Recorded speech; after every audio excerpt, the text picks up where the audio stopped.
नमस्कार दोस्तों, आज हम बात करने जा रहे हैं माता बगलामुखी जी की। माता बगलामुखी 10 महाविद्याओं में 8वीं महाविद्या है। इन्हें माता पीताम्बरा भी कहते हैं। ये स्तमन की देवी हैं। संपूर्ण सृष्टि में जो भी तरंग है वो इन्हीं की वजह से है। सारे ब्रह्मांड की शक्ति मिलकर भी इनका मुकाबला नहीं कर सकती।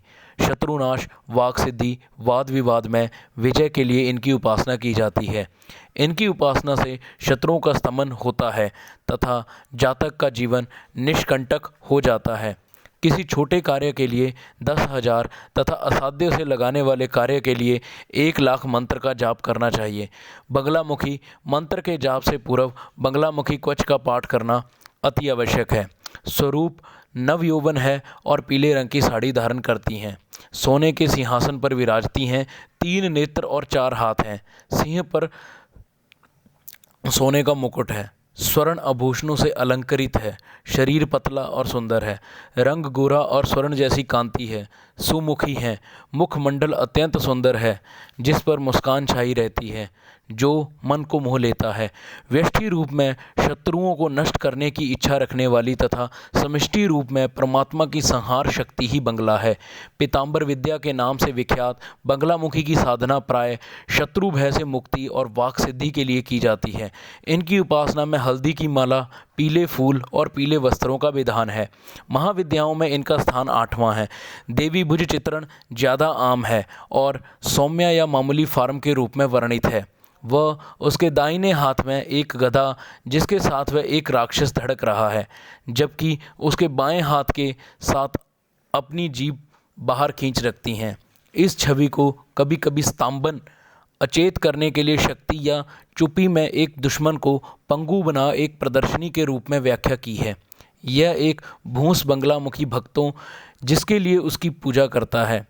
अन्य महाविद्या देवी भी दुश्मन को हराने के लिए विभिन्न अनुष्ठानों के माध्यम से अपने भक्तों द्वारा लागू किया जा करने के लिए उपयोगी के लिए इसी तरह की शक्तियों का प्रतिनिधित्व करने के लिए कहा जाता है।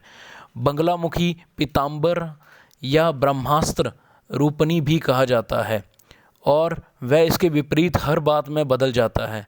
वह चुप्पी में भाषण बदल जाता है। नपुंसकता में अज्ञानता में ज्ञान शक्ति, जीत में हार वह ज्ञान है जिससे हर बात समय में इसके विपरीत हो जानी चाहिए का प्रतिनिधित्व करता है।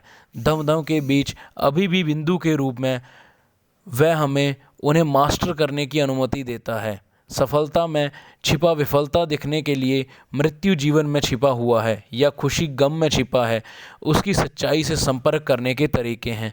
बगलामुखी विपरीत जिसमें हर बात वापस अजन्मे और अज में भंग कर रहा है के रहस्य उपस्थित हैं। कथा स्वतंत्र तंत्र के अनुसार भगवती बगलामुखी के प्रादुर्भाव की कथा इस प्रकार है।